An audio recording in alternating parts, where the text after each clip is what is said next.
right. Good evening, everyone, and welcome to another episode of our Star Wars Out in the Dark campaign. I will be your storyteller tonight. My name is Will, and last we left off, we had a very dark episode, and as a trigger warning, we will be continuing to kind of delve into the darkness of Star Wars for those of you that are watching. So if you feel at any point like you have to skip ahead, or if you just need to skip the episode entirely, we understand. But last we left off, it was discovered that Silas Winchester is actually known to the Republic as Vinrice Palom, and he's been wanted for an unlawful discharge of a blaster and manslaughter in self-defense on Coruscant. What he was doing there and why is yet to be found out.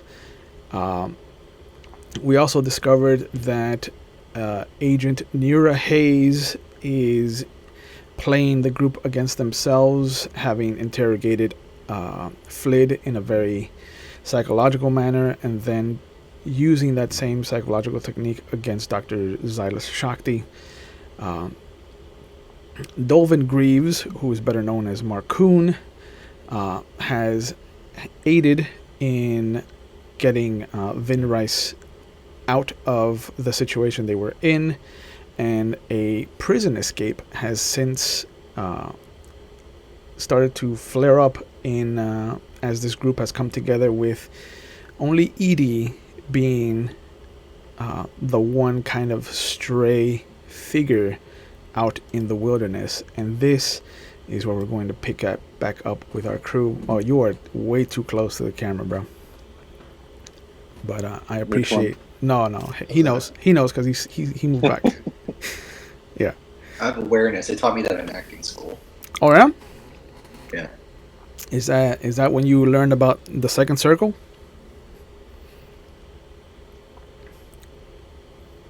My girlfriend talks about second circle all the time. I have no idea what that is. Oh, okay. All right. I'll tell you what it is later. Please. I appreciate all of you, and thank you once again for trusting me to lead you through some of the darker aspects of Star Wars. Excuse me. I trust you. Now, there's that Vinrice voice.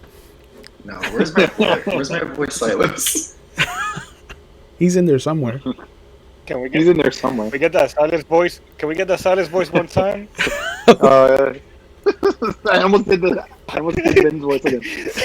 I trust you. There you go. So, we're gonna pick up with you, Brandon, since you had an issue last time, and I kind of had to repeat the same event 18 times at the end of our stream last time. But suddenly, and without warning, there is a flash of light as your senses come to the eye units start to flare up, the audible units start to pick up noise, and you can hear rustling. You can kind of feel yourself being jostled, and then you just hear, good, I believe he is coming around. Or, apologies, as the ocular cavities start to zoom in and focus on the banker and his young apprentice. You see him kind of standing over you. Good. I was worried the EMP might have dislodged you and caused damage. I was unaware of how to fix you should that have occurred. Are you well? Can you stand? Yes, I can stand. Good. Your associates have been taken into custody by Major Rames. It is unfortunate. I have some contacts that I can get you into the prison so that you may get reunited with them. As you are in this garb of a Trade Federation droid, it should not be difficult to kind of assimilate with the rest of the populace of droids. Is this something that you would like to do? Can you inform me of what transpired after I was blasted by the EMP? Oh, of course. It seems that Major Rames has ordered you to be, how you say, recycled. Yeah. Oh, nice. He did not understand that you are not the droid, but this, and he kind of taps the crystal, and it's a weird sensation. Being touched at all just kind of creeps you out in a way that is very reminiscent of when you were pulled from the cluster. I'm just gonna close that cavity up real quick. You have no door. What? What happened to my door? This is a new droid body. Remember, you Oh have my you are God, how in does this the one work? I open. forgot. You are in the open. There's a simple cavity that is open to the elements. Oh no. Mm-hmm. This one had a door for something. I don't know why. I was.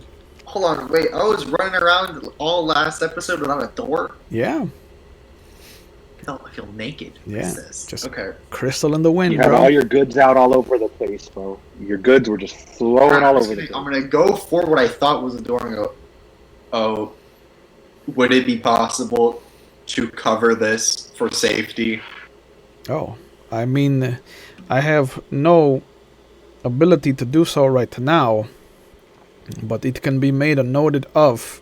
And he kind of looks down at the boy, and the boy nods, and you see him pull out a small kind of data pad that he immediately types into. I appreciate this. Of course. Here, let me help you. And as he kind of bends down and starts to help you get up, you suddenly feel a severe kind of pang of coldness come over you. And as you start to get your senses, you suddenly feel Silas's or Vin Rice's life force just kind of dissipate into nothing. There has been a severance of his life from the Force.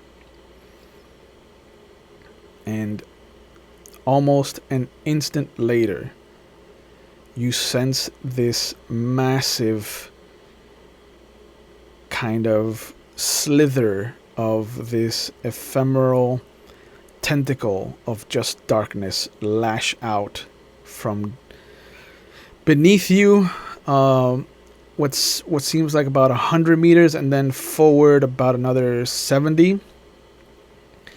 And you can feel it as just this wave of dark side energy. It is cold. It is full of just anger and hate. And yet, in the center of it, there's a pinprick of light. And then you sense Silas or Vin Rice all over again. There's a difference here. There's a stronger connection that you can feel now between you and him, and between Dr. Shakti, where To the point where I have a better understanding of like, not necessarily like I can feel where they are, but like I just feel a stronger pull towards them, like spiritually, I suppose. kind of, but you actually know where they are. Like, you can sense them. You can also sense that the origin point of this dark side energy was in fact Dr. Shakti.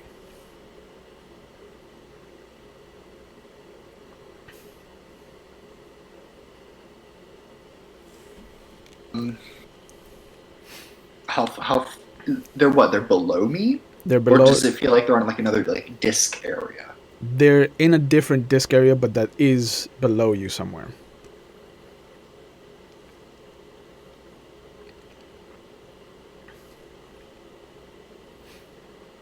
The banker, kind of, after he helps you up, you see him kind of take a deep breath, and he sets himself down.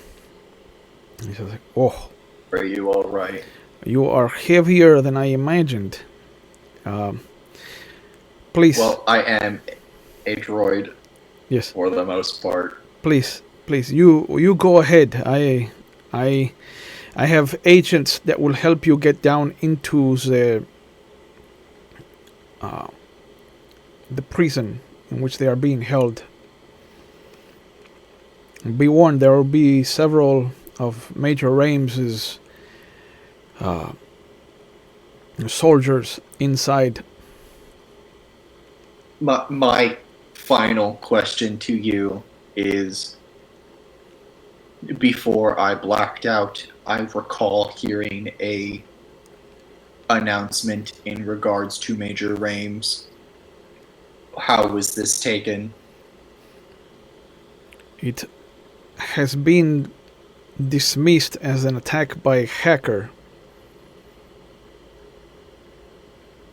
They are closing in on him. They call him Valthik.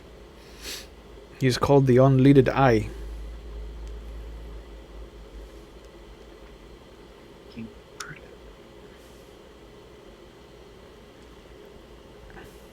The unthreaded eye? Unlidded Eye. Unlidded.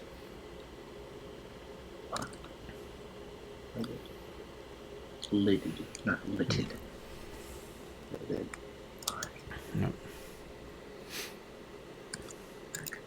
Okay. What's the boy doing during all this? Oh, he's just kind of like standing there, trying to be as inconsequential, but also trying to be as supportive as he can be to his teacher.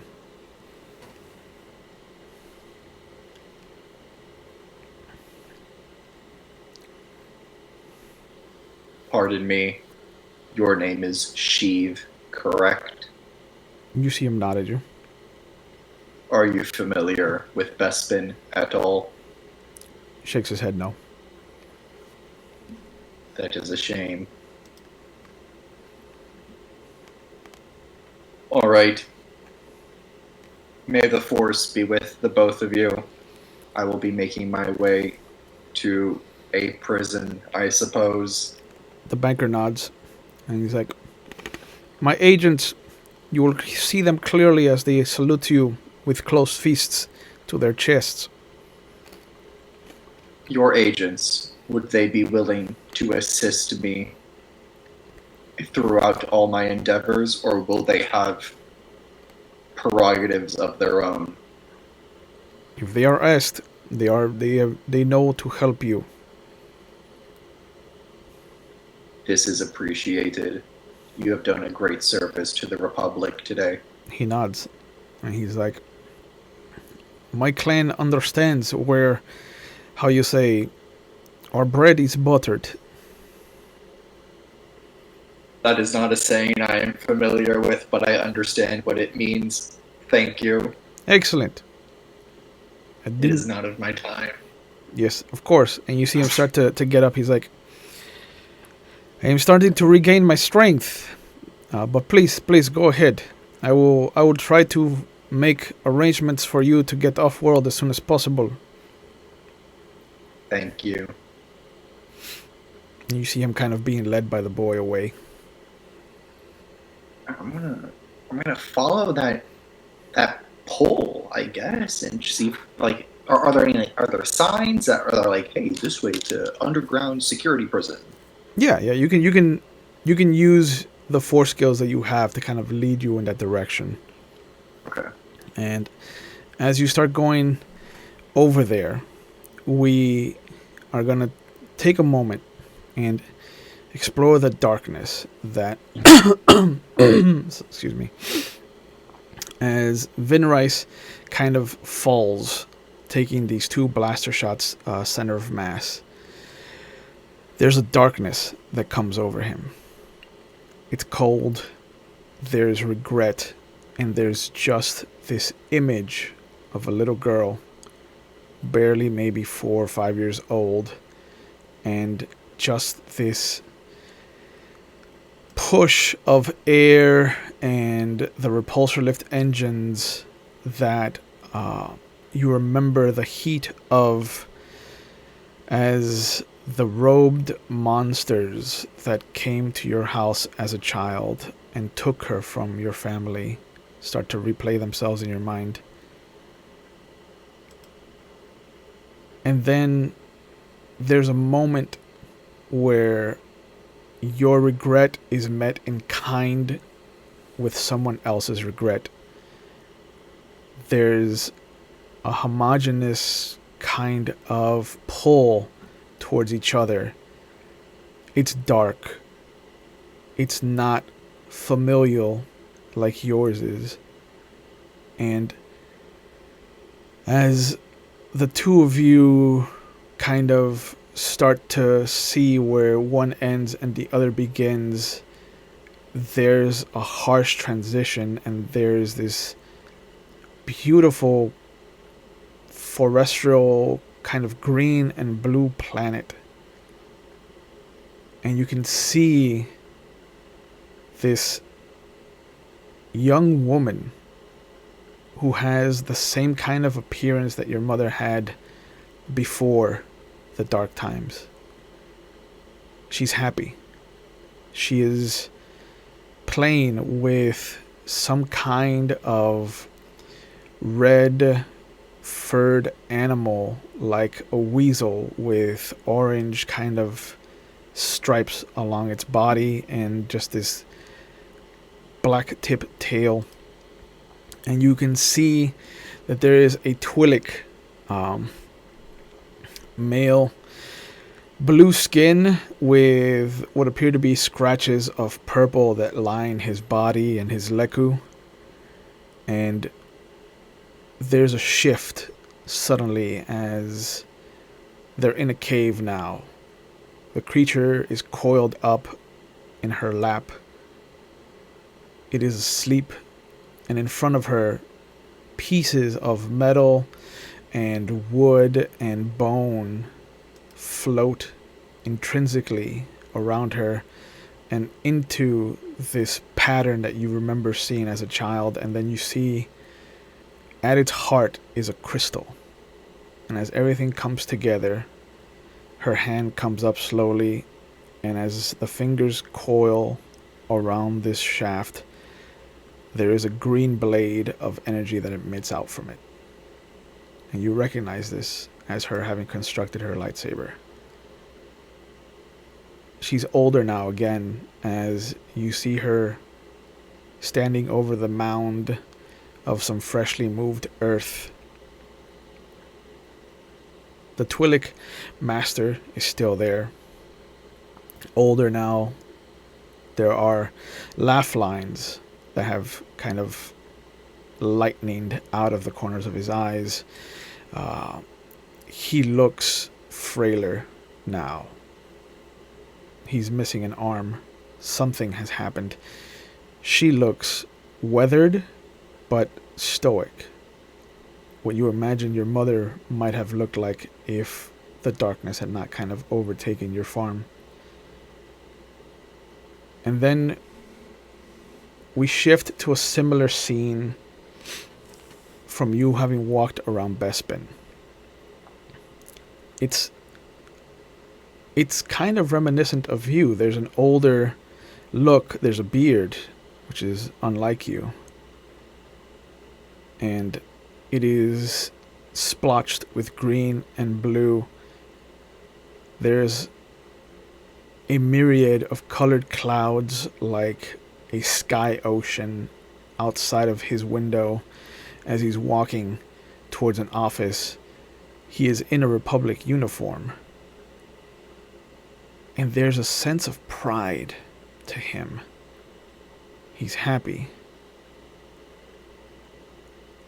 And you recognize this as your older brother, alive, somewhere like Bespin. But it's not here. You don't feel him here. And then you hear an older female voice, barely audible and just striving to break through whatever darkness is still lingering in the recesses of your mind, and you have to help them. Promise, Jairus, that you will help them. And in that instant, your eyes open, and standing over you, kneeling over you, in fact, is Dr. Silas Shakti. Flid is off to the side, looking into a hollow projector of what looks to be a Sullustan woman holding two bodies of young Sullustan boys. Marcuun is still firing down the hall, every so often a grunt escaping his lips as he is struggling to hold on. And you can just hear him. I don't understand. I saw him take 2 shots center mass. I could have killed anybody. I could have killed a Wookiee.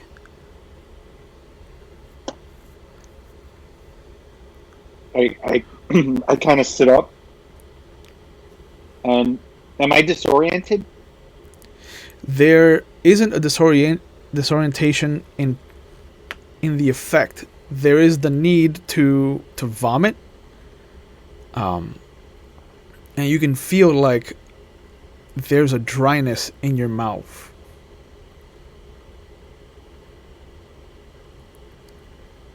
And you can notice now that there's a thread that kind of vanishes as you blink into existence once more, that connects you and Shakti. I follow the thread, and I look at the doctor, and I'm just like, I just look her in the eyes, and I'm just like,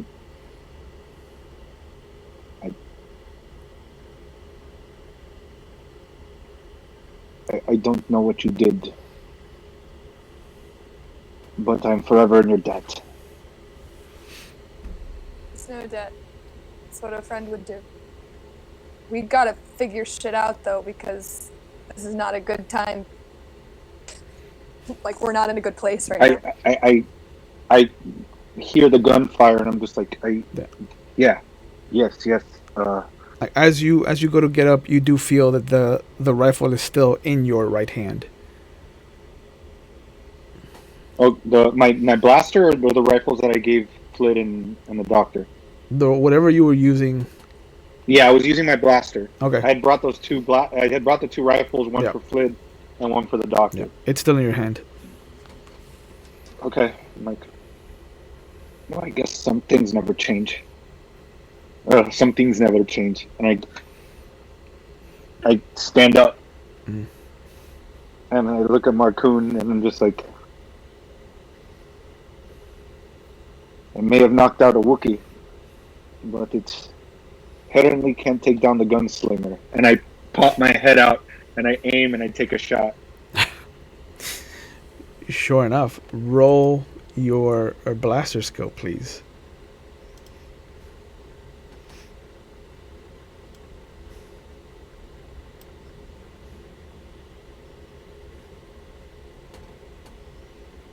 $36. Jesus, bro. 36. Yeah. Yeah. You see, there's a brief moment where, as you're stepping up, and you kind of see Marcuun pull his rifle back up against his chest and kind of slide into the room to give you space.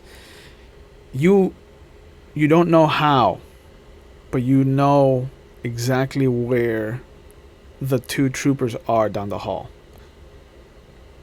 And even before your head comes out of the hallway, out of the room into the hallway, your shot's already firing as your hand comes out first. And there's a moment where you hear the one shot kind of disorient the primary target, and as you come out and you see to verify where the 2 are down the hall, you see it ricochet off of the man's armor and up into the throat of the other soldier and you see that one fall over. The first one, who's visibly shaken and kind of pushed back by the shot, drops his blaster pistol and starts running down the hall. And that's when you hear the rhythmic thuk thuk thuk thuk thuk thuk thuk thuk thuk thuk thuk thuk thuk thuk thuk thuk thuk, and Marcuun, or Dolvin, whatever his name is, kind of looks up, and he's just like, "Those are destroyer droids. I recognize that noise from having tussled with them before. Is he gonna be all right?" And you see him point at Flid, who hasn't moved, and is just kind of standing there. I turn around. Yeah, I run over to Flynn. Also.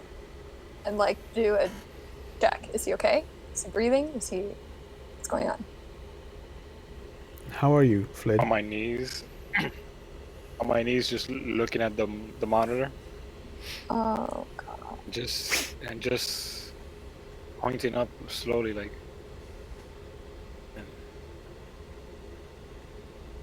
And I'm. Tears roll down from my eyes.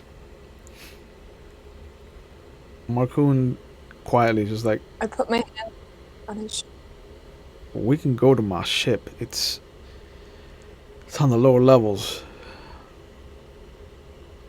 But it's the closest thing we got." Well, do I recognize that sorrow when I see Flid? Oh yeah. Oh yeah. I walk over. I pick up one of the blasters from the ground. I kneel down because he's on the floor, right? Yeah.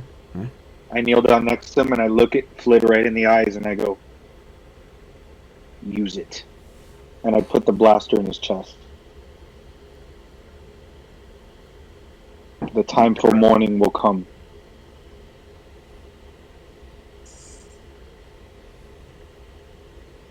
You cannot avenge them if you are dead. Where is she? Let's find out together. Where is she? I let go of the blaster. And I'm... Grab the blaster in my hand. Yeah, Sorry. No. Go. Do it. Oh, I grab it and I just cock it like, like. You have seen so many others do what you're doing right now, without hesitation, without any qualms, and you have always stood idly by, kind of knowing where your lane was, and accepting that perhaps in a different life, violence might have been an answer for you. That life has come knocking.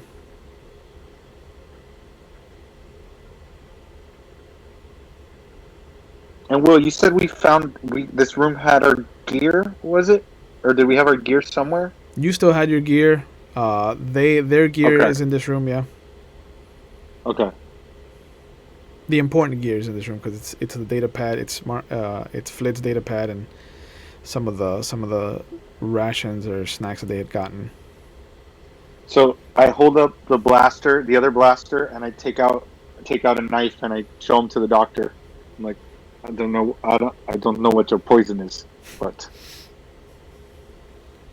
my poison is anything I can throw or get close with, so I'll take the knife. I flip it around and I hand her the handle. Yeah. Thank you. And I guess I'll keep the blaster. I don't know. Well, no, I don't have anywhere to hold it. I guess I can hold it in my other hand. Yeah. And you can just sling it. Oh, true. It has so I'll sling the blaster. Yeah. And I'll keep my pistol because. Yep. I do better with that. Yeah. And I'm like, we should start moving. Agreed. Whatever way the sound of those droids is coming from, we go the opposite. Okay.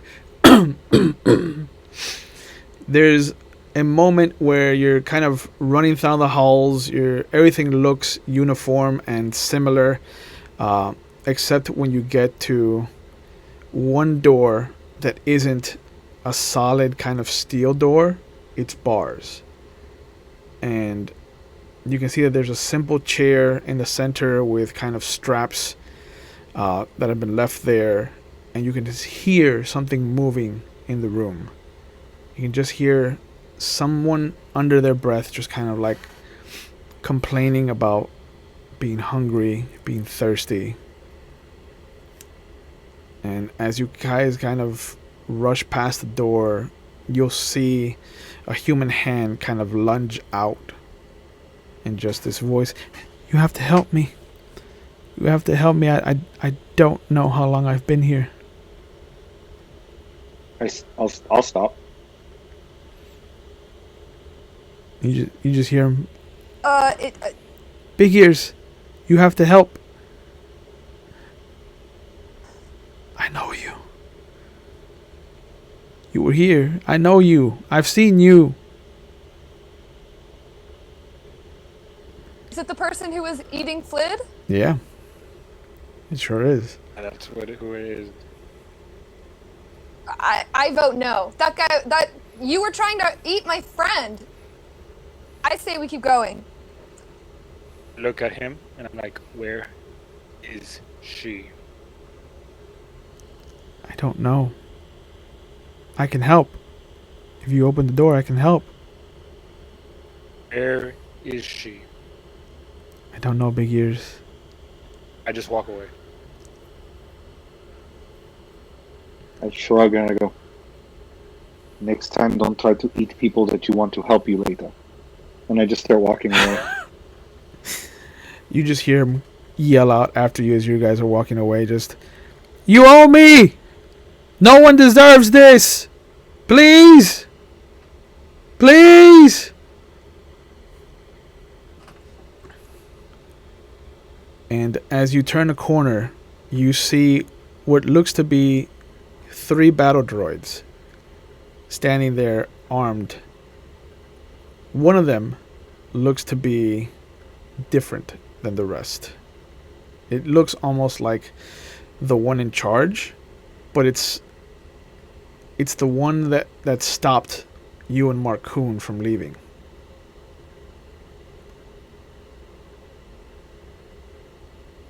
Is there any like sense? Can I like see if I can sense anything from them? Do they feel? I mean, like Eedee and I have a Well, connection. remember, so I talked to them. Eedee. So do I remember I talked to him, so do I see that it's Eedee? Do I recognize that it's Eedee? You can recognize it as Eedee, yeah. The other two don't know you though, and they've leveled their guns towards you. Eedee, I would ask that you... Wait, hold on. Is it actually me? Yeah, it is you. Eedee, I would ask that you... Thank you. Thank you. You see both of their heads kind of turn to look at you. Yeah. I am I look at receiving Chuck- orders from command. We We are are to override our original prerogative. We have received no such orders. I have received orders, and you are under my command. What channel are you receiving orders from? 6. I bend over to... I go over to Ben while he's doing this. I whisper to Dr. Shakti and Flynn, I am on channel 6. Are you not on channel 6? You just hear Marcuun, we don't got time for this, and you just hear him fire off a blaster that just knocks the head off of one of the droids. I shoot at the other one. The moment he does that, Okay. I shoot the other one. Right as the droids are about to switch channels, you see one shot fly past Eedee's head and knock one of the droids' heads off, and then the second shot fires right after, and you see the second droid's head fly clean off. I am grateful. I was not sure how to continue on with my lie. How I are my... figured that's my friend. I am still not used to this. Alright. Oh, wait. Hello, other friends. I'm glad to see you are all alive. He's like, are we? And Marcuun just kind of like looks Wow, at, Eedee, points the gun at him. yeah. He's like, are you sure this one's all right? Marcuun, my very good friend. I go put the while he's before you talk. I grab the blaster and think I'm like, there's nothing alright about him, but he is a friend. All right.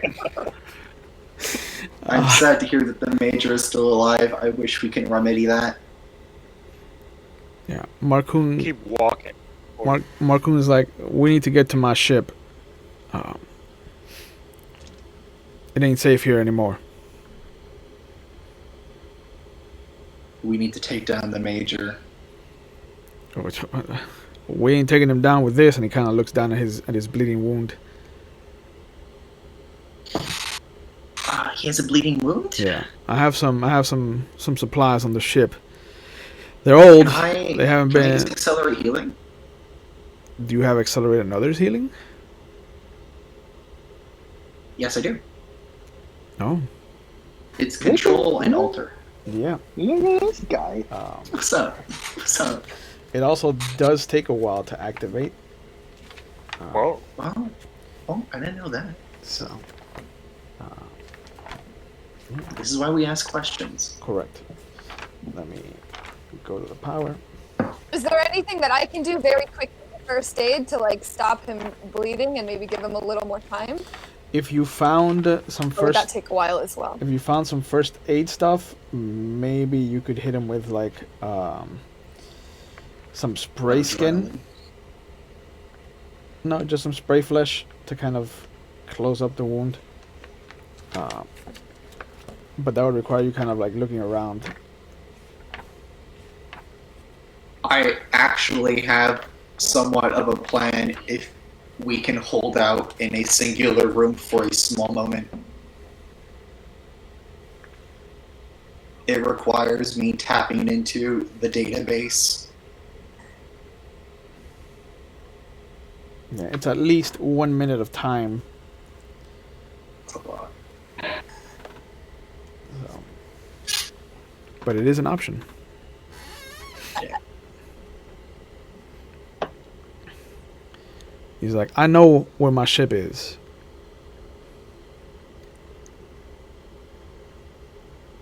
What are you trying to find? Justice. I think we all are. And you see him start to rush off after Fled. I'll start following. Same. Yeah, same. And you see him kind of like scooch around to get in front of Fled, and he's just like, all right, come on, it's this way. And as you notice, some of the troopers will come and see you, and they'll see Eedee, and then you'll see them kind of close their fist and bring it up to their chest. And they nod, and they point in a direction. I motion them to come closer. Okay. They don't even question you. They just kind of like get in line behind you. Okay. And they start to follow you. And as you start making your way towards the entrance, you see a couple of troopers in some ATPTs, and at this point the about 4 or 6 troopers that you've kind of taken on board create a fire line of just distracting fire. And you see Marcuun kind of rush off and go over to the door mechanism, and he starts to try to hack it. I'm there. Boop. Let's go. All right, make your roll. It's going to be computer programming, correct? Correct.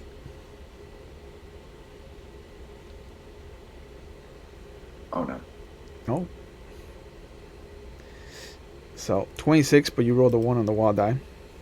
Yeah, well, yeah, I did. So the door swings open, and as it does, you see the entire prison go on lockdown, and you can just hear sirens. And you start to see drones being kind of released, and they immediately start to kind of swarm around you, and you can just see images of your faces start to kind of pop up like live feeds. Marcuun just kind of like starts to run. He's like, if you can, shoot him down, but we don't got time to be friendly with him. I'll take some shots while we run. Okay. Could I try tapping into them and shutting them down, or no? Yeah. Make a roll. Let's see how high you can get. 21. 21. And as you're moving, following Marcuun, you reach out with your senses, with your natural shard senses, and you can feel some of the programmings. Very simple, very kind of rudimentary, 3 or 4 lines of commands in each of the drones. And as you expend your consciousness out towards them, you shut down a good majority of them. Okay. It taxes you, and you can feel yourself kind of sluggishly start to follow further and further behind. But it is something that you've noticed that the more you try to affect, the more it takes out of you. Yeah. And it's almost like the droid itself kind of has to kick in its self-preservation program, and it starts to kind of speed itself up, its locomotion, kind of overriding your control of it. But after about a half an hour of just running through the streets and kind of taking some side streets and some alleys, you come down to what looks to be an old mining hangar. You can see a couple of the what they would call the dinghies that kind of go down and collect the Tabana gas and kind of prepare it for packaging and whatnot. And then there's just this, compared to the Neverwhere, it is what some would say ugly.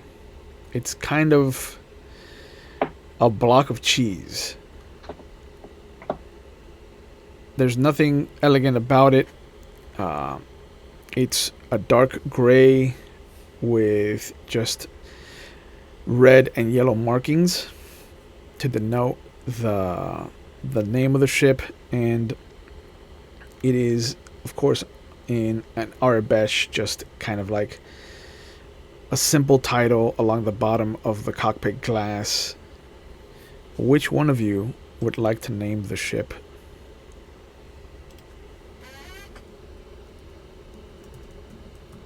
I see we have a roll off for it.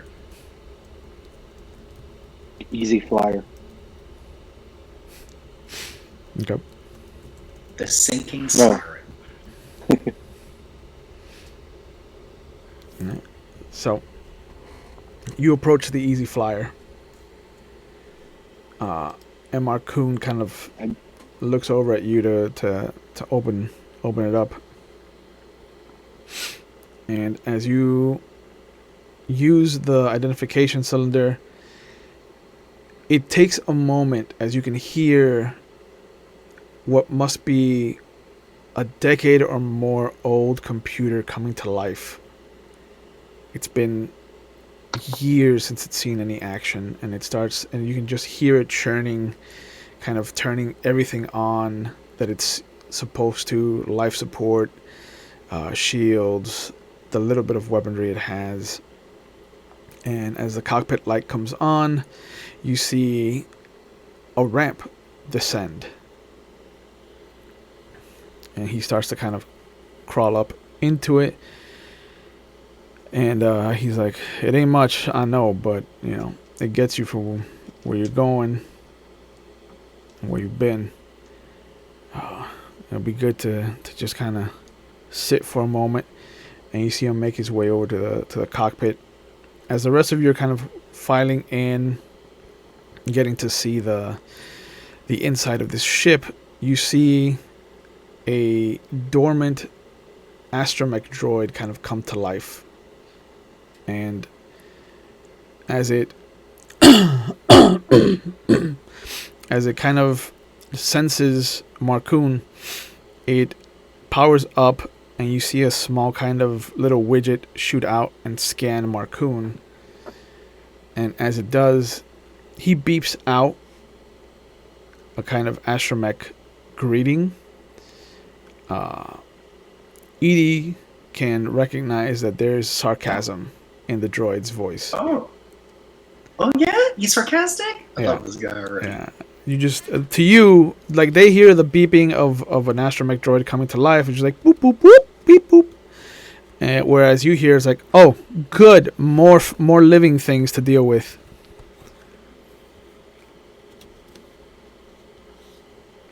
And you see him kind of swivel around and just boo as he moves into the cockpit.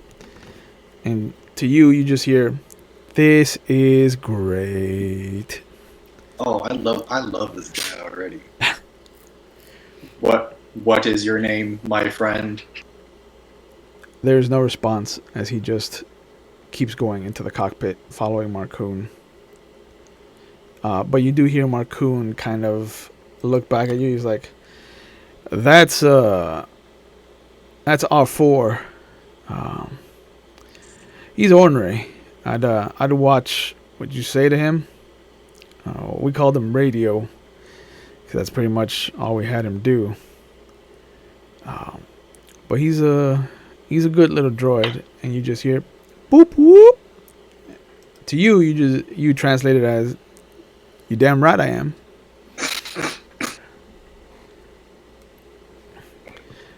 Okay. And as Marcuun makes his way into the cockpit, the droid is with him, and that's when you feel the lurch of the ship kind of pick up. You hear the noise of the landing gear kind of retracting into the body, and you can feel it start to pour itself out into the atmosphere around you. There is a kind of crescent-shaped window in the communal area that you can look out, and you can see that it is slowly making its way into the upper atmosphere, and then it starts to make its way into the actual orbit of Bespin. And after a few minutes, you feel the familiar of kind of your stomach digging back as you jump to hyperspace. Wait, why? Why is he doing this? Wait, we left things on the Neverwhere. Yeah, Lots of things. Barnaby's on the Neverwhere. that's right. Yeah, my plants, my first aid stuff, my disc. Ooh, do you guys want me to do something crazy? I can do this. I can do something crazy. Can you do? I can stop us jumping to hyperspace. Well, I'm gonna go into the cockpit. What exactly are you doing, Marcuun? We have things back there. You see that Marcuun is kind of sitting reclined in the captain's seat. And it is the droid, actually, that has kind of pushed the ship into hyperspace.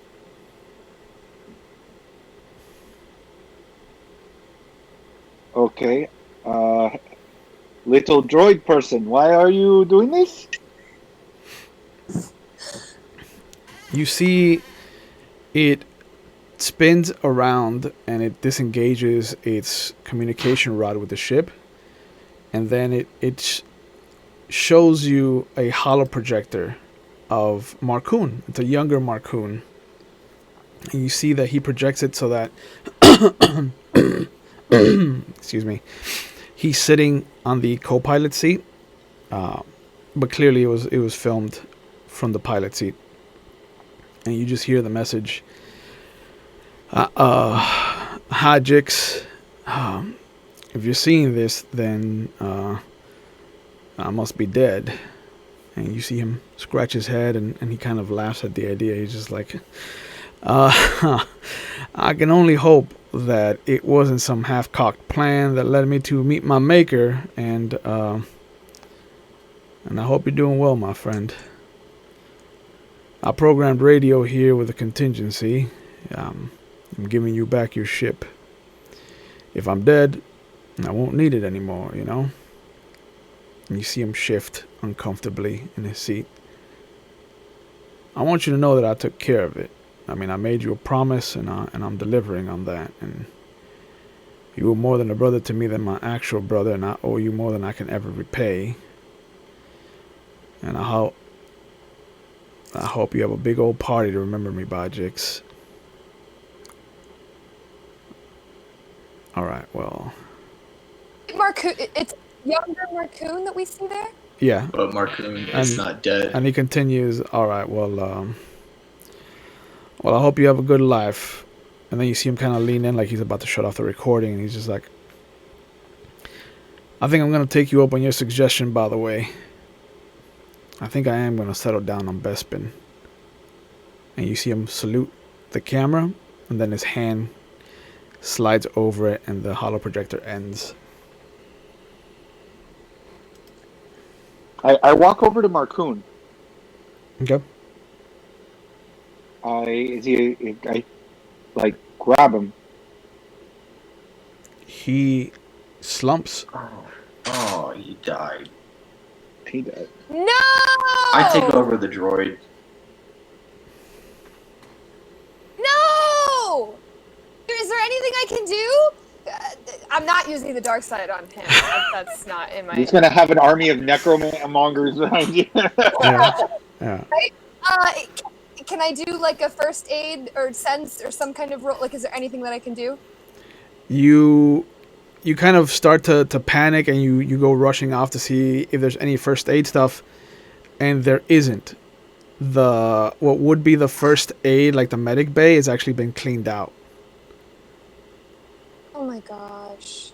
He said there was first aid here. Yeah, he did.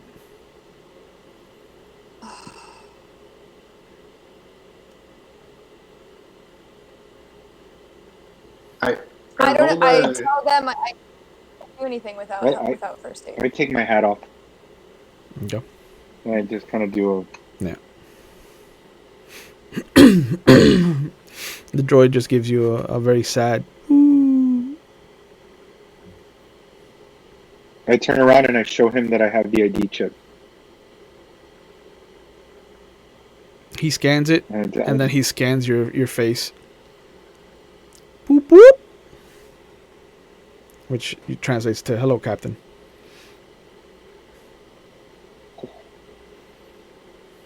Okay, so can you turn this around? Look at me. But I don't understand him. No. But if Eedee's there, he can translate if he wants to. Yeah.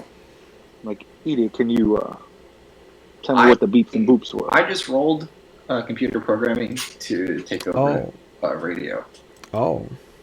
Yeah. 24. What do you want him to do? Oh, I'm deleting the safeguard for taking us to wherever Jix is. Should we know who this Jix person is? Well, I'll download that as well. I'll download the location into like my own, like into like my droid's memory, and then I'm also going to delete the safeguard so that it safely takes us out of hyperspace. Well, the contingency plan has been put in motion, so you deleting it won't stop him from and won't stop the ship. Can I overwrite it then? You can make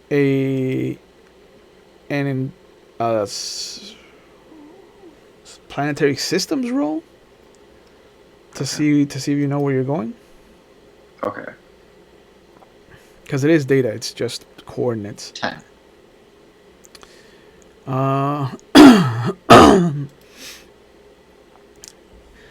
The coordinates aren't familiar to you, but it does look like somewhere on the edge of the mid-rim. And given where you know Bespin is to where this is going, you can see that it's going to take about 3 weeks to get there. Okay. We don't have food. We don't have anything. I would like to override the contingency then. So you're gonna try to override the ship itself. Yeah. So would that be a different roll? No, that'd still be your computer programming. Okay. Like this, the 24 that I rolled, or do I have to roll again? No, you have to roll again. You're affecting a whole new different system. 25. Okay. It is a monster of a system, and as you kind of extend your senses and you start to try to figure out where each component of this computer programming is, you find the piloting software, you find the course that has been set in, and then you just kind of pull the emergency brake, and there's a slight calculation to make sure that there's nothing there, and then all of you feel that hard lurch as the ship drops out of hyperspace.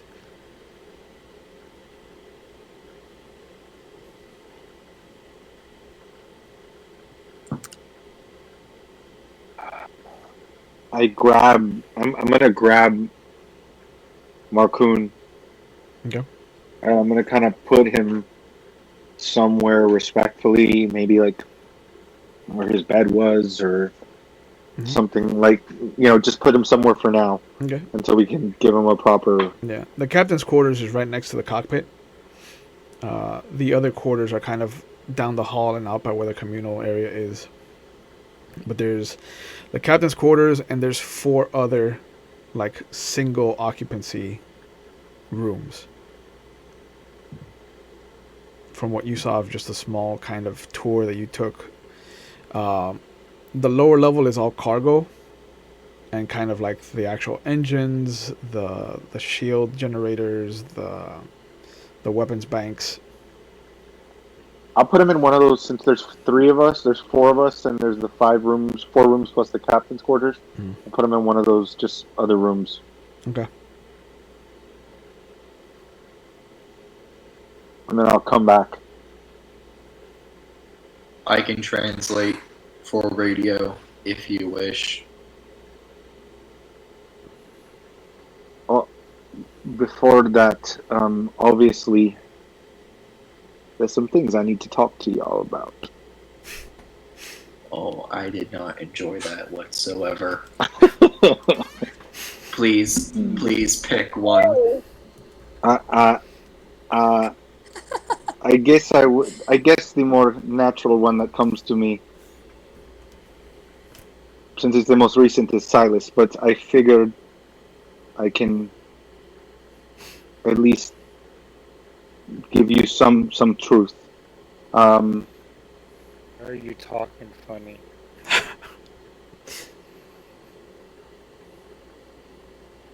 Are there more? Sometimes Dev Morgan can come out as well. I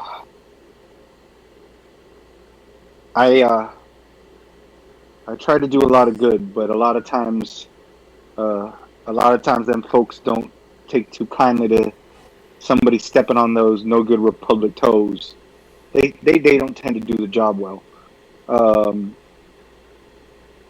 I will tell you this.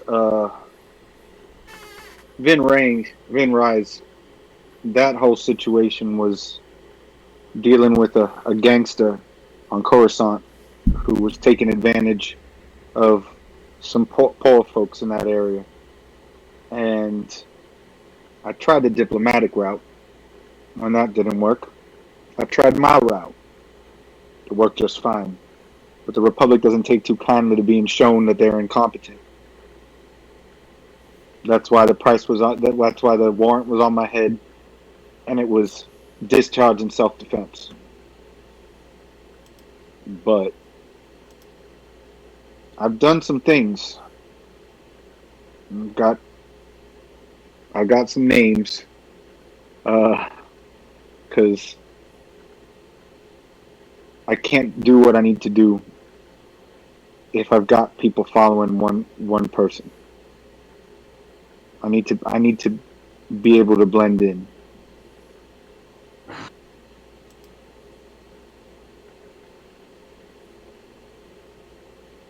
there is honor within understanding the course of justice. And from what it appears to be, that this republic, of not my own time, but of yours, is unaware of the plight of its people, thus putting it further from where justice should truly be served. I commend you, Silas, for seeking justice and doing good in your own right. Captain.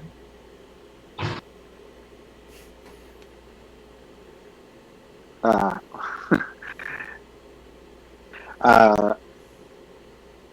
I would be honored to take that mantle, but I feel that we all equally in this together.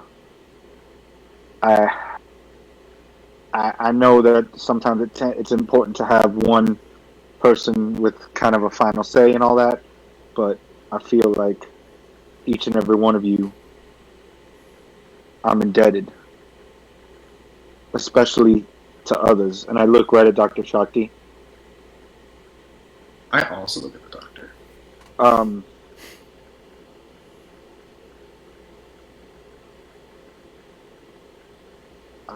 I'm gonna be honest with y'all. My name's Jairus. That's my true name. Jairus. The only other people that know this are you and my family. I have not gone by that name in years. But something tells me that I need to help you all. So I'm going to do it. And if I'm going to do it, I'm going to do it as myself. If we are no longer keeping secrets from one another, and I go from doctor to like straight down to the open hole in my chest, and then back up, I feel as though it is important for me to explain something. I am not the droid. I am the crystal.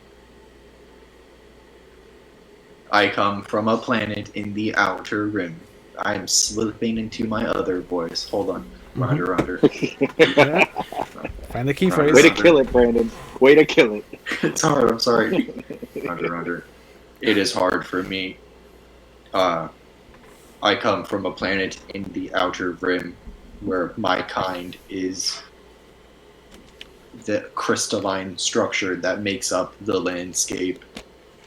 And the Jedi Order found me, the sole force-sensitive piece of the construct, harvested me, and placed me inside the original Eedee 5-7 model. I apologize for not being truly honest when our paths first crossed. But in an effort for self-preservation taught by my master, it is one that I needed to create.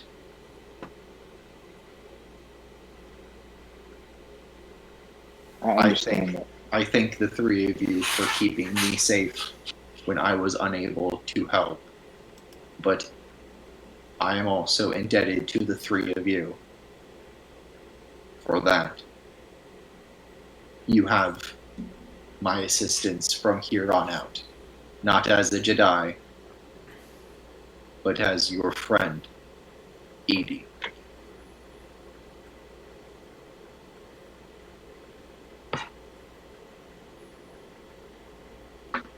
And I kind of walk over to Flid.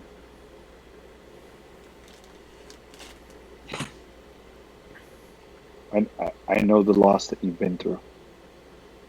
I live with it every day. It's not going to get easier. I'm not going to sit here and lie to you and tell you that it will be.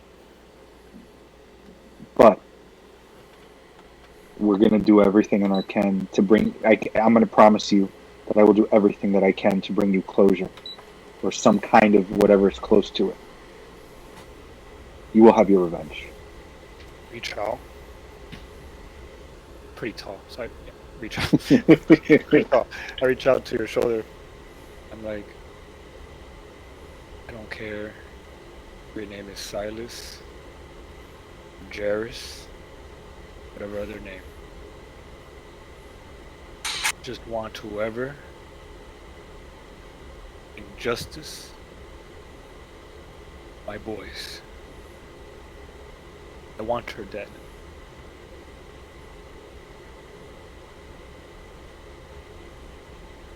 I had a family. Walk away. I dropped the gun, the blaster on the floor. Yep. You see radio just in the corner of the room, just like, ooh. What do you say? He's like, ooh. It's literally just a translation. That was great. I'm doing the dramatic look down after he walks out. Okay. And I just kind of say, we have supplies still on that ship, on the Neverwhere. I don't think... I have an idea, but I don't think now's the time for us to go back. We did just break out of jail, and I may have killed a few Republic guards. If you were to drop me onto the planet, I could retrieve Barnaby and any supplies that we need. You are all wanted, but I am not. I have an idea. There's a holoprojector on here that I was told holds a map to a hyperspace gate. That's why he was stabbed. That's why he was attacked by that gang. It's a hot commodity. Maybe we can use that to unknowingly gain an army behind us to go after the Major and go after that bitch. And I looked to where Flid walked away.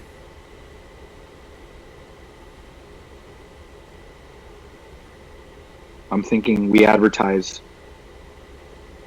that they're getting their hands on this, and the two separate gangs that are coming after, that are interested in it, will come full force for something this priceless.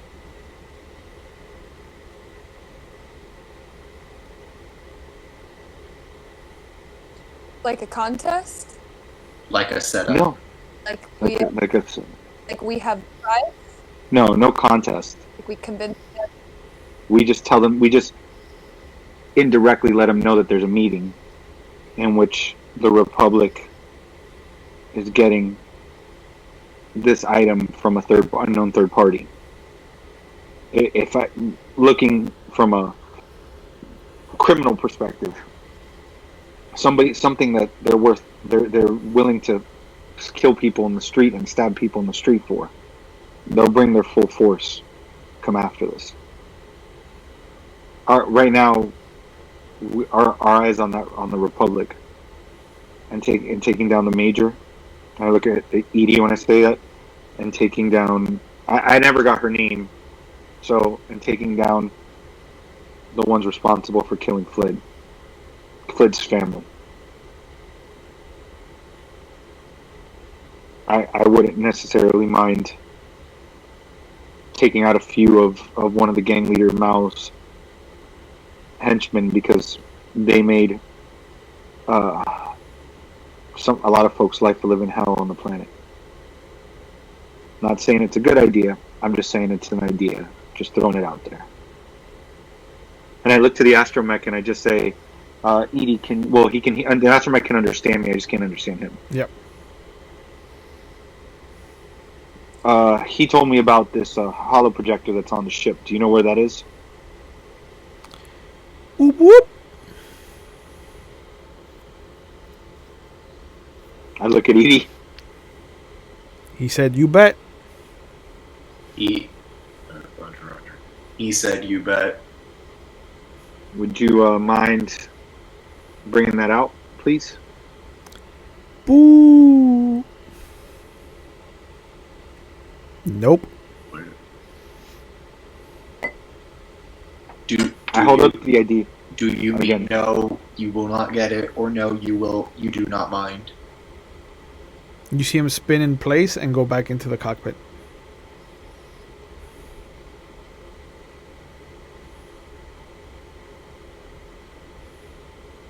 I am not good at physical cues. I follow him. Okay. I asked the doctor, what are you thinking?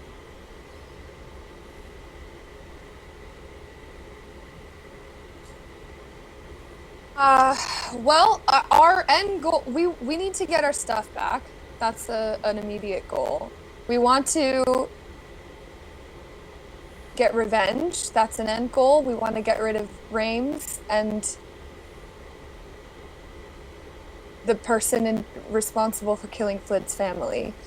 So, I like the idea of combining those things. I like the idea of using the leverage that we have,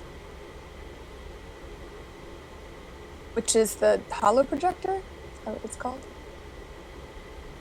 The hollow map. I wonder if there's a way, the hollow map. I wonder if there's a way that we can offer it up as a reward to have what we need taken care of for us. So offer it for the head of Major Rames and that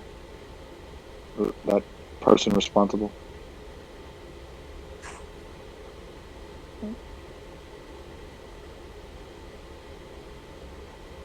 That's a. I'm not in total disagreement, but that is a treacherous line that you're walking there. You know, you're putting a bounty on folks. That's what the gangsters do.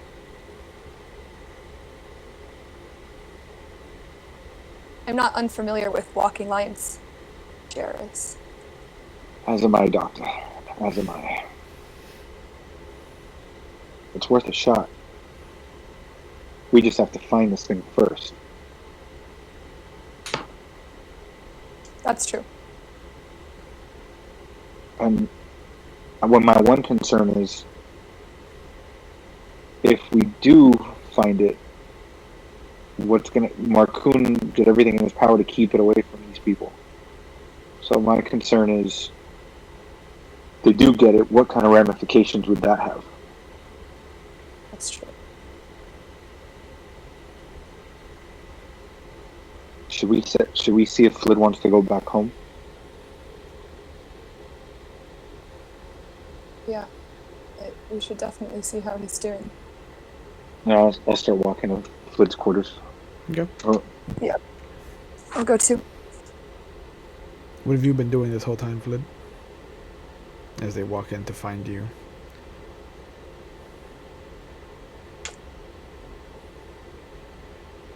Just been sitting on I picked one of the empty quarters. Mm-hmm. I've just been sitting on the bed, just there with my head down, holding back everything. I do mean everything. Yeah. Just bursting in tears and just crying. I'm holding back everything. Yeah, it's just holding back, just nodding my head. Yeah, you both walk in to see that. This is probably the worst you have ever seen Flid.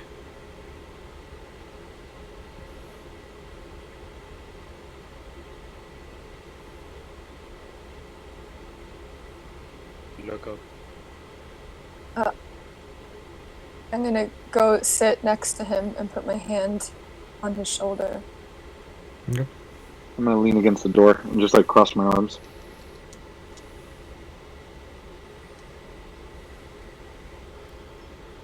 Flid.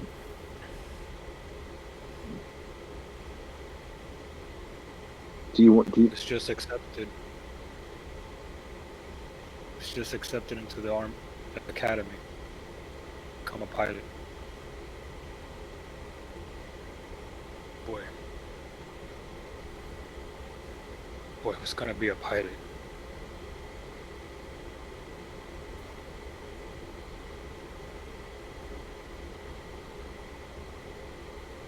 I'm sure he would have been one of the best with a father like you.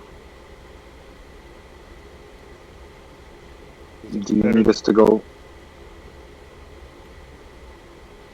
Do you want to go home?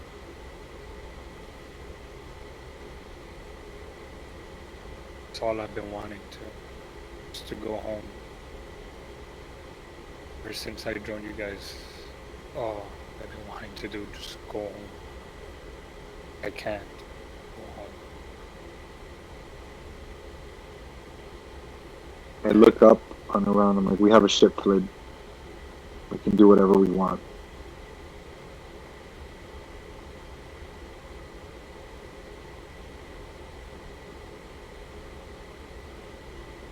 All this time I've kept away from my family so I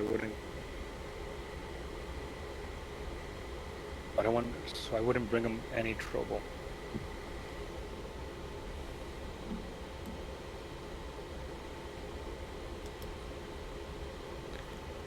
There's people out there that are looking for me. They don't want nothing to happen to my family. Look what happened.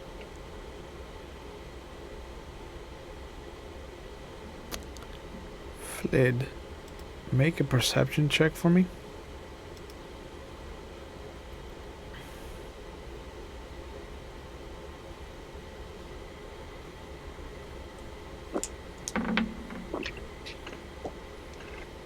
Okay, 13.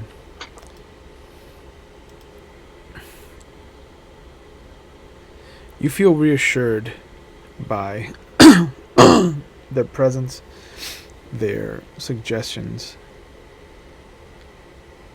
and then you feel the emptiness of what it means now, what you saw.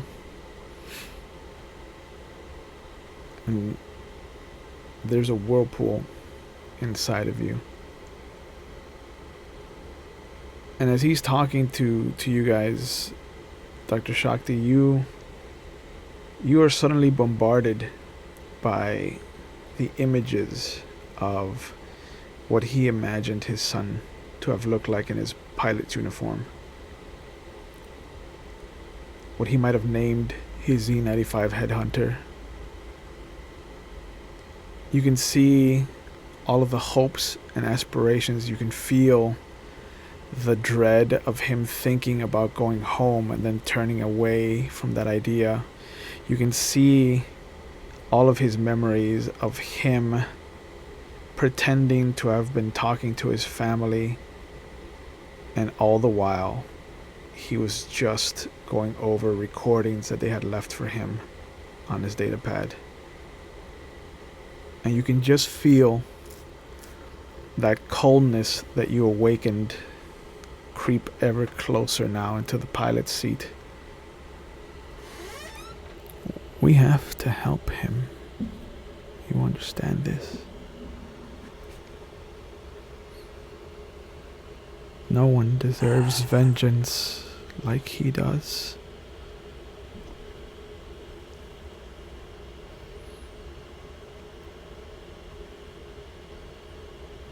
I try to shut it out. Oh. Okay.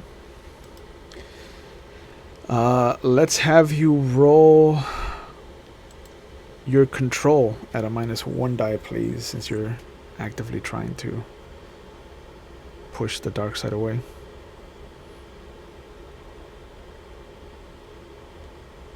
So how do I do that? I just get rid of one of the die? Yeah, just lower the die code and then bring it back up when you're done. 10. Eedee, you feel that there's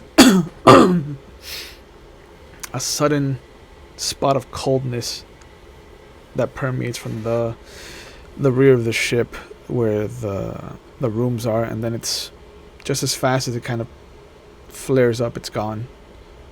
And you can feel, and Silas too, you start to feel now that there's pulls on the force being made.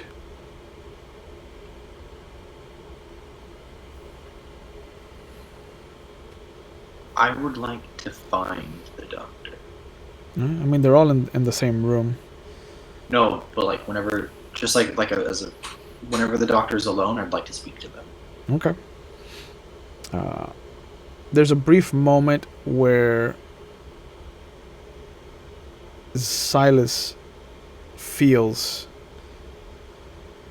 the doctor kind of closing doors, and there's a reverberation in your mind of one door being closed, and it's not your sister, it's when your brother left. How he was yelling that no one was trying to make a difference, that no one was trying to invoke change in the world, and how the Jedi are just running on a propaganda machine. And you realize that that's one of the seeds.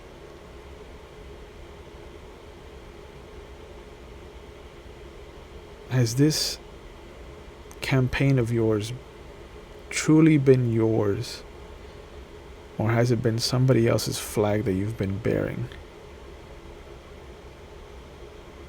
And then you start to feel a coldness kind of wrap around your heart, and you hear a voice that you don't recognize whatsoever, just kind of whisper in your ear. No one helped him, and no one helped you. But Flid needs help. He needs your help. Help him. Help him. And then you feel the voice slink back into whatever darkness it came from.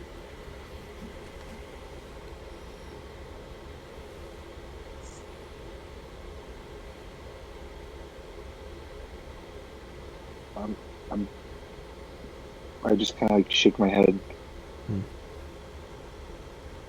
Gonna help you with whatever you want to do, Flid.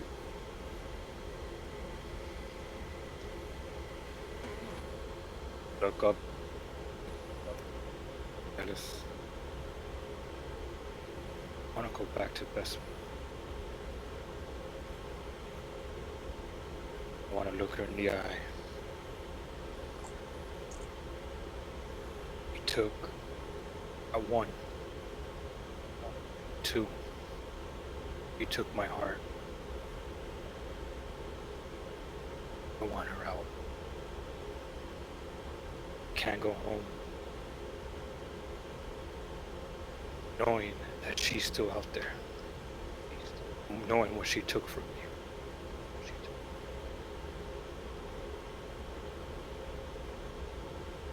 Like I told you, Took everything. I've been through that. I know what you're going through. Okay? I know what you're going through. I think you need to take some time right now. We're safe enough at the moment. The smart play isn't to just go back guns blazing. We need to figure this out. Trust me, we need to figure this out. Revenge can take a long time. It's gonna take a while, but just know however long it takes. Okay, is your headset plugged in? Not to interrupt you. Here, It started. I just started getting an echo, but yeah, no, but it's fine. It's been working the same. Yeah. Hold on. I didn't want to interrupt because it was. Yeah, no, I didn't want to interrupt either, but I kept noticing that Katie would pop up every time that How the about echo now? happened. So I was wondering if there was Is it better? Now? Yeah, I don't hear it anymore. These headphones are really cheap, so I have to plug them back in sometimes. I just switched earbuds. I don't think it was that, but I just switched earbuds. I don't know if that works. Okay. Well, I mean, both of you did something and it stopped, so it's good. Okay. Revenge isn't something that's gonna always be instantaneous. Sometimes it's years when you still haven't gotten it. I don't have years, Alice. I don't have years. It's been years that I haven't been with my family. I have no family to go back to now. Can't wait any longer. You and I are. Need to at least formulate a plan, Flid. We're not prepared to be a suicide mission. I walk over and I crouch down in front of Flid, Mhm. and I look at him and I go, I haven't been home in years either, Flid. I've got nothing left for me there.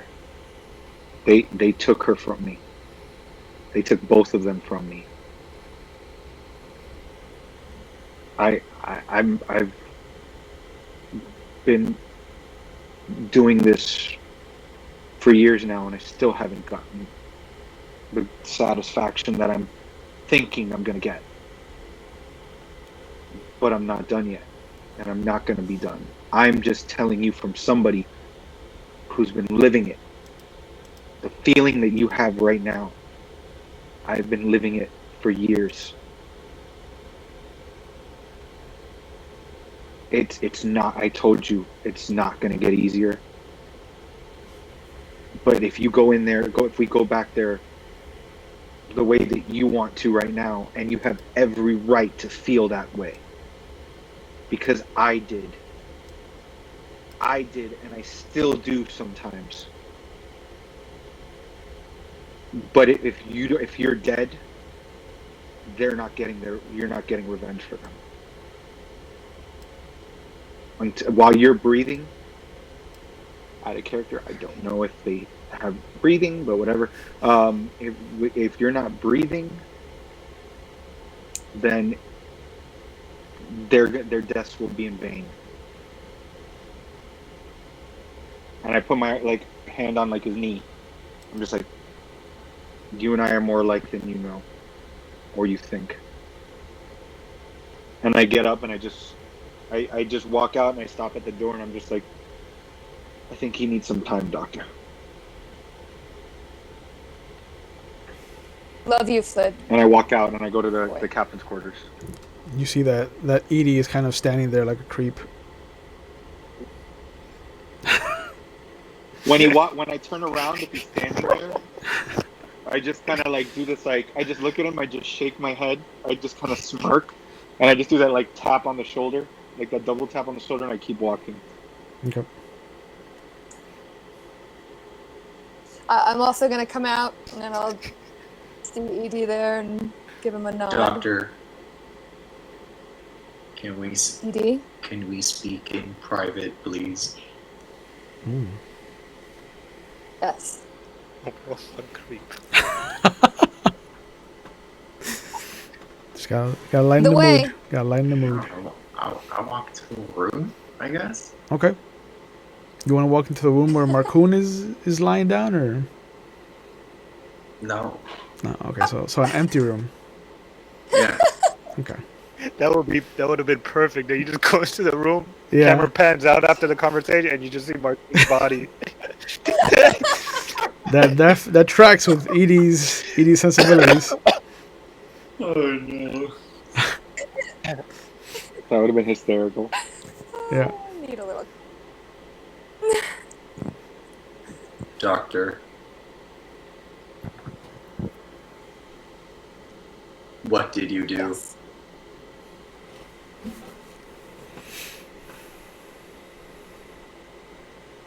I got us here. I brought back Silas. Jairus, excuse me.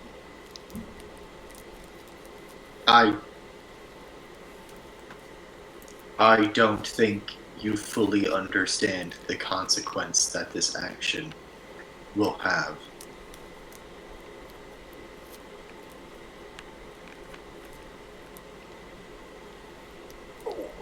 Should I have left him? Should I have left our friend to die? After we've already lost the captain and out of character, I'm forgetting his name, the other guy. Yandro. As Yandro. well as Gardeth. Yandro. How quickly you forget. And Gar? Doctor,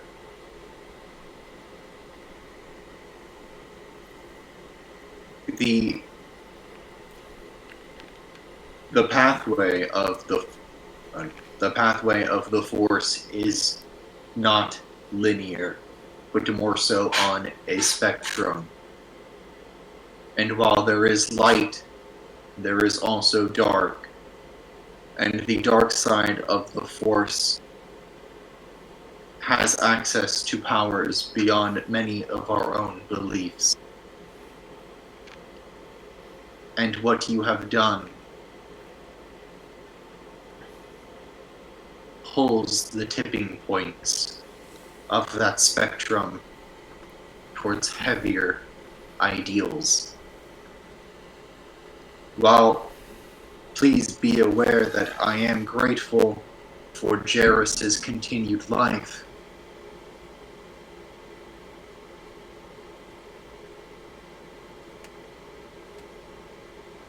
there is not always a reason or a justification to losing a pawn when your queen is still susceptible to damage. You hear the voice bubble up in your head. How dare he? How dare it? It doesn't even have a heart, and it speaks of sacrifice. Show it your sacrifice. Eedee, you start to see their hand, kind of come up. And you can see that their fist is closing. And you start to feel stress fractures over your crystalline body.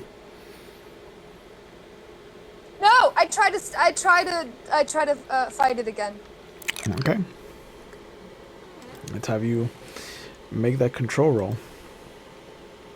Again, subtract one die. Oh. I did. Okay. Oh no. Uh-oh. There is a moment where you kind of sense within you where the driver's seat is of force powers. And you kind of know how to push this voice away. And as you instinctively go to kind of garner control all over again, there's a moment where the seat isn't there anymore. It's shifted, and you can just hear this laughter, cold and maniacal. It's very reminiscent of some of the laughs you remember behind your back. Do you remember them behind your back? Are they your memories of your peers laughing at your papers? Or are these fabrications this thing is using against you? Brandon, please roll your control as this entity has decided to use telekinetic kill on you. 15 with a 6 on my wild die, I believe. Yeah. There is something incredibly dark that you feel suddenly ripple out of Dr. Shakti's body. And Silas, you feel this immense coldness suddenly come over you, and you can feel memories being pulled from locked boxes, compartmentalized so many years ago, of just that sad face, that those tears as she was being pulled away from you. And then in an instant, the cold feeling kind of dissipates out of the ship. The senses come to, Dr. Shakti, and your hand is outstretched in front of you. The fist almost nearly closed, almost like an apple's diameter could sit comfortably in your hand. And you can see that Eedee has both hands stretched outward. Its knees are buckled and kind of bent, like it has tried to push something away from itself.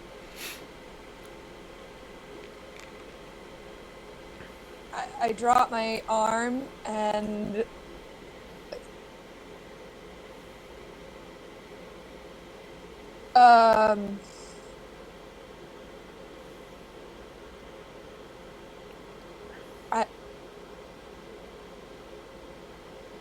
I don't know what to do. Eedee, I need help. Yep. Can you help me? You see that as they ask you, tendrils of black start to kind of creep into their skin like a kind of tribal tattoo that spreads out from their fingertips up towards the wrist. What color are their eyes? They are still their color, but there's a red ring. Doctor, you may have saved a life, but it seems as though you have doomed your own.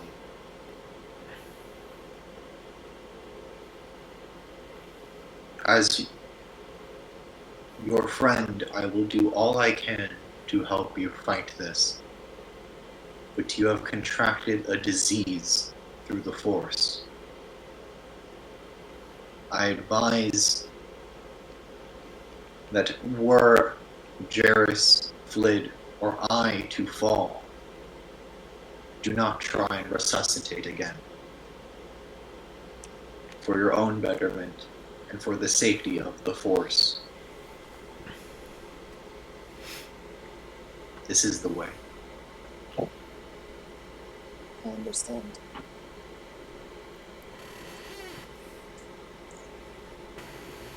There's a slight whisper. Is the tattoo still there? Yeah. Oh yeah, the tattoo's there. The tattoo's there. And you hear a slight whisper. How like the Jedi to knock down the great accomplishments of those that don't follow in their footsteps. You've succeeded where other doctors have failed. You have claimed control over death. This is the greatest gift a doctor can have. You bring life in your wake, Doctor. Embrace it. And the voice slithers.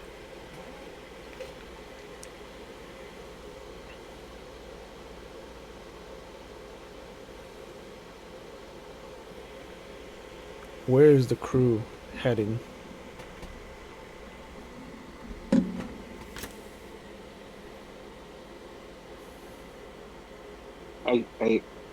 We haven't really talked about it. I guess right now we're just kind of floating in space. Yeah, because you are floating just outside Bespin's system.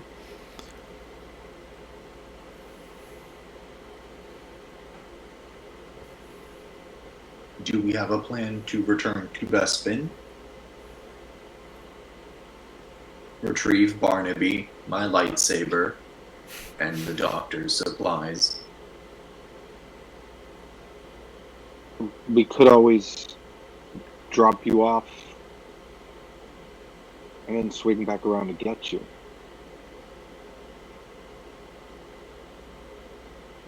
Will, is this a space transport? It is a space transport. Okay, so I can actually fly. Yep. Cool. The radio has space transports of 4 dice. Okay, no, he'll fly. He'll fly. So Mine's 3 dice. you 3 can plus 1. you can let him do the flying until you get higher than he is. But if Do you wanna did, try- if take you that did chance? want to try to fly, so you have an excuse to raise that skill, Mhm. you could make the roll instead. Your call. Okay.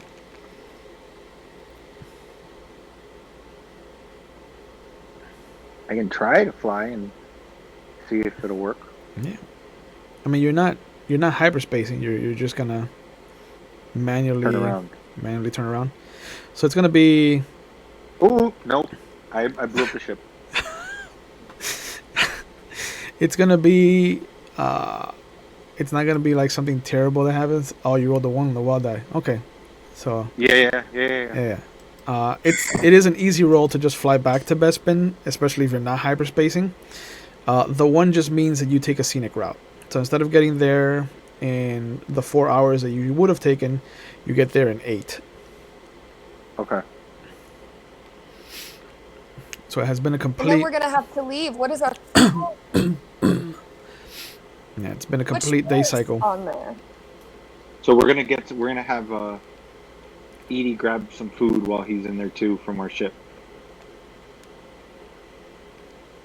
And get us. Why don't you and Flid? Well, not Flid. Why don't you try to see? No, Flid's in his room crying right now. Why don't you see if you can see what kind of supplies might be on here? Thing is, it's an old ship, so there's probably not a whole lot that's on here per se. Okay, yeah. Can I do some investigating and exploring? Oh yeah. Just roll. Make a simple search roll to see Okay. what there is to do. Simple search. It's under perception. There you go. 9. Easy enough.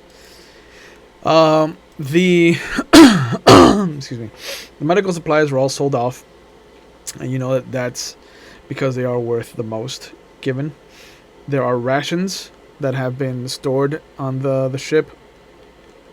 Looks like there's 3 months worth of rations for. For one person? No, for 3. Okay, cool. Okay. So. And you can That's see. pretty good. I don't know if I've told all of you. Yeah, you can see that. I don't know if I've told all of you, but Yeah, that you don't. Oh, I'm just saying, yeah, but like I'm just saying, cool, like just out of character. The food, the rations are separated into 3 different cubby holes. One of them has Mal's name. One of them has Jik's name, which is Jiks, and then the last one has Dolvin on it.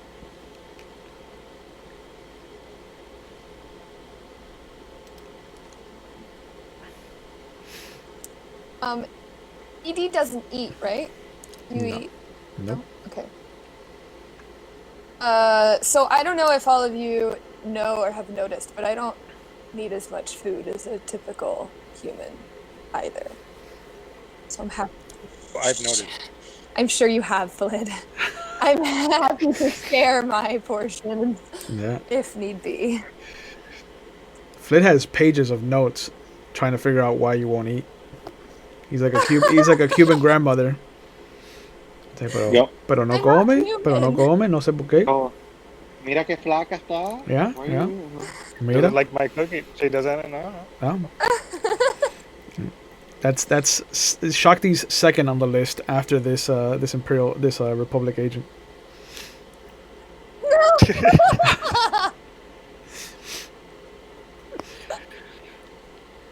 But sure enough, you see that there's tools. There's a workbench in the cargo hold. The cargo hold looks like it could hold 10 metric tons of stuff. The workbench looks like it's been specialized for droid repair, particularly because of radio. There's a few things. There's a bunch of stuff there that's illegal. You see, like, you can only imagine what kind of modifications they've made to radio.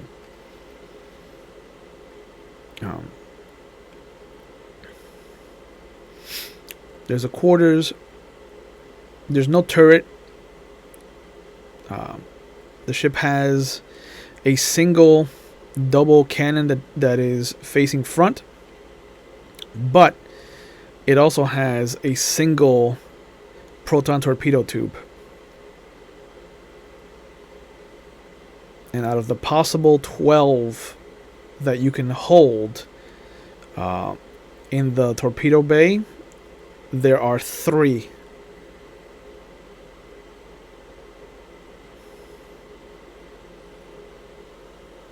The shields look standard. So we can. The blasters look standard. The hull looks like it's rated for standard travel, though there is an asterisk on it. And the ship is registered under the Bureau of Ships and Services.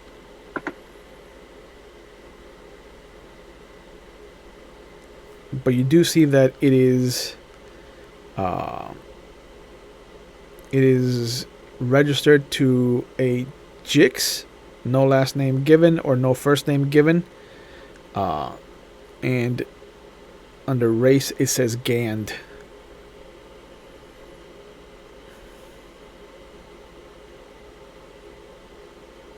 And it's also registered to whoever Jix is on Biontal 6. That's the planet? The planet that he registered the ship belonging to. And the system is called Hyranth Hall.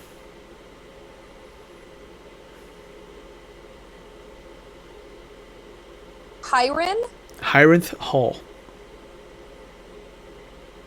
Hyrith. Yep. I will add it to our chat room. Because the game is trying to figure out how you spelled it. So, I mean, I'm gonna...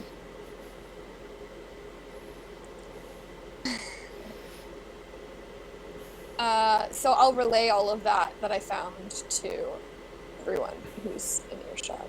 Yep. And also mention there's definitely some illegal stuff going on. And it looks like our friend here, radio, has been modified. Yep.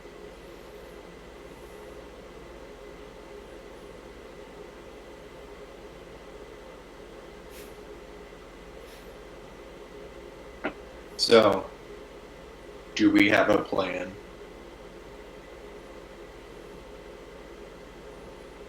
Yeah, I mean, the only thing I can think of right now is doing a flyby. That is a good plan. Because right now... Ooh. Is that just ooh again? No, he's actually saying that's a bad plan.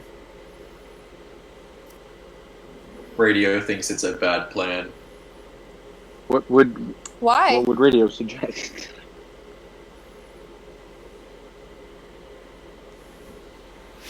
You see him kind of spin in place.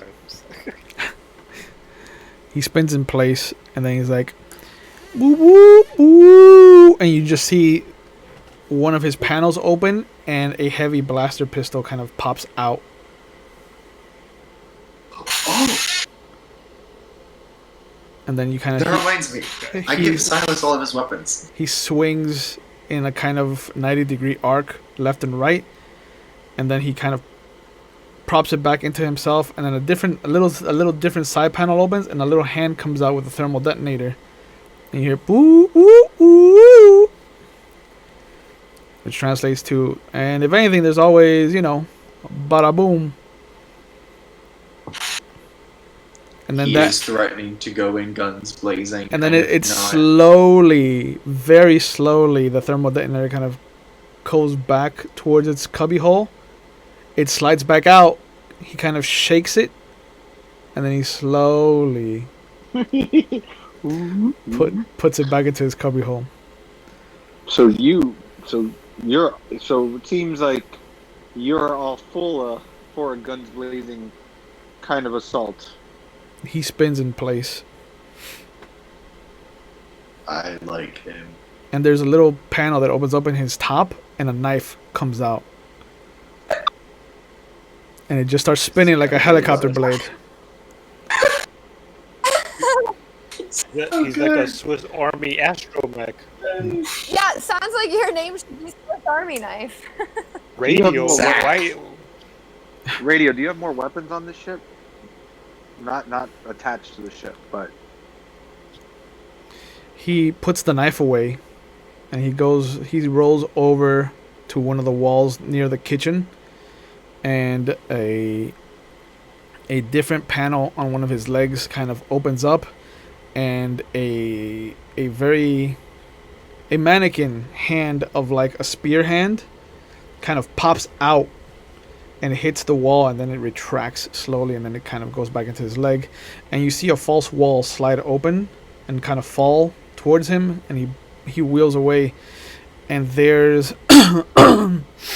a false panel that's maybe 3 feet tall by 9 feet long of just blaster pistols, blaster rifles, clips. Oh, I love this guy. There's a flechette launcher.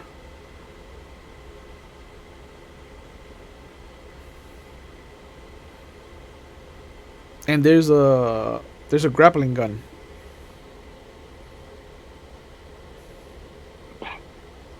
That's what I was thinking. Batman. Yep. But he kind of like spins backwards as he rolls away. He's like, "Moo!" Which translates to this. What you looking for? you're just full of surprises, Radio, aren't you?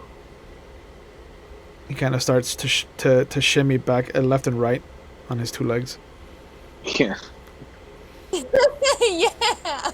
I suppose the question is, shall we go guns blazing or try to stealth into the city?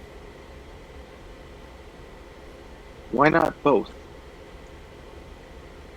Why don't we... And I look down at Radio, get what we need so that we can go send a message to Mao. We are in, and you said that one of the cubbies was Mao's ship, right? Was Mao's cubby, yeah, for his Yeah. rations.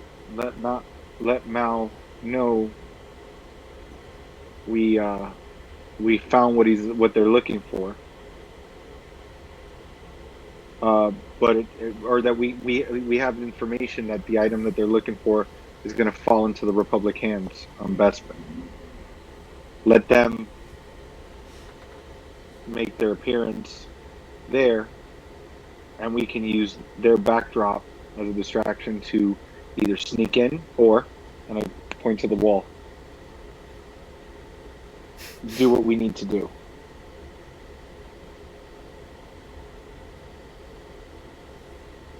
This plan has my support. Mine as well. Is Flid there, or are you still in your room?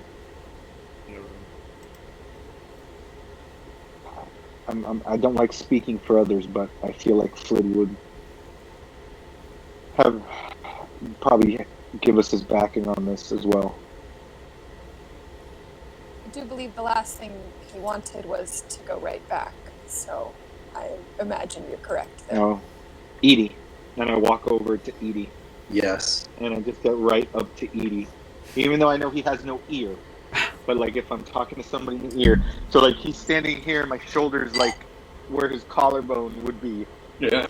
and I'm like, you need to get Radio to tell you where the holo projector is. where the hollow map is. Working on it. Work faster. And I tap him on the shoulder again, and I walk back. Yep. And I'm like, I'll go relay the message to Flid.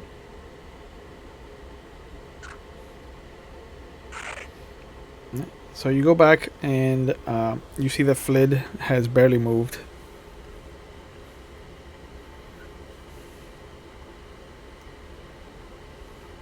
Hey, bud. Okay. You got your wish. We're going back. But this time we're going to be more prepared. Now I'm telling you, and I look at him straight in the face. I'm not promising you we're going to get everything that we want to get out of this. But Bespin isn't going anywhere. And if those people get off planet somehow, we'll hunt them down. We got a plan. We're going to try to see if we can do the whole enemy of my enemy is my friend kind of deal. And potentially have an army of undesirables not realizing they're actually helping us out.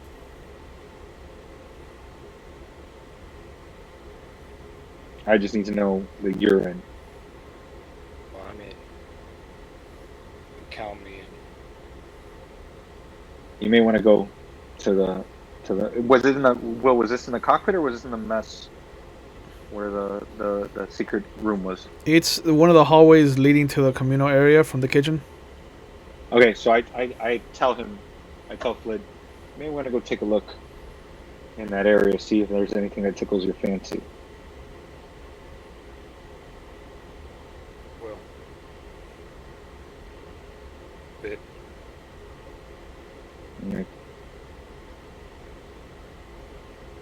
And I smile and I go, I'm getting a little hungry. Just, I don't trust Eedee to make the food for us. And I smirk, and I just walk out. And I start walking out. I wouldn't trust a droid either.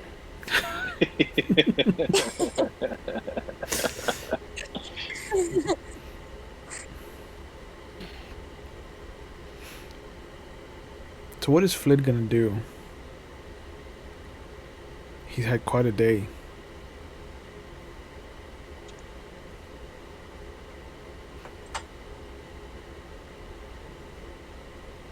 Where does he go from here?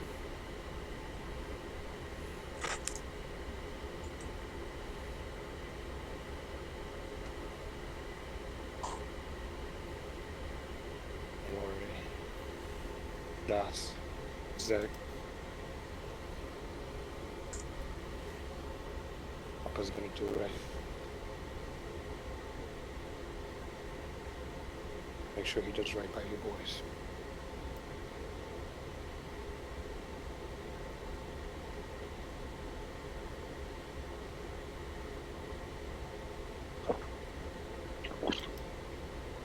Went to the kitchen. Mm-hmm. Look around. Started slowly touching kitchen. I get some familiarity. Like it's almost like talking back and I'm talking to it, Yep. And I'm gonna into the groove of things and my boy's favorite meal. True. Sure enough, it is. So we can all sit down, the family, enjoy a meal. It is unfamiliar in the beginning. There's a couple of spoons dropped, plates clanged, distances misjudged, as this is not the kitchen that you had gotten used to. This is not the kitchen that even resembles what you kind of set up for yourself to remind you of home. This is This is a language you don't recognize. There's roots, there's root words that come through. There's the sound of the frying oil or the water boiling. There are familiarities here, and there's a moment where everything clicks and the scents start to take over, and you remember the laughs, you remember the little hands on your pants, you remember the hugs, the smiles, the joy that was the grilled household. And then as you start to prepare the plates, the holo projector starts to just loop itself in your mind. And that thought, that carnal desire for vengeance creeps up, and you hear an unfamiliar but very, very comforting voice just creep up. Soon, I promise. And this is where we'll pick up our next episode. I want to thank everyone for joining us tonight. Please keep yourselves safe, keep your distance, wash your hands, wear your masks, and take care of each other, because we're the only ones that we can rely on. It's our planet, and we have to take care of it. And as such, as always, please, mental health is a big issue, and if you need help, do not feel ashamed reaching out. Call a friend, call a family member. If you are a friend or family member of someone who is usually a strong archetype, please reach out. There's no harm in a friendly hello and how's your day going, and it can make a world of difference. And if you feel like you don't have anyone that you can reach out to, there's no shame in getting professional help. So please look after yourselves, look after each other, and we will see you in the next episode. Tomorrow, if you're interested, we have a special mage one-shot set in World War II. Otherwise, I will see you on Monday for our Vampire the Masquerade game, on Wednesday for our Legend of the Five Rings game, or next week when we see just what is going to befall Bespin when this crew returns. Good night, and I'll see you when I see you.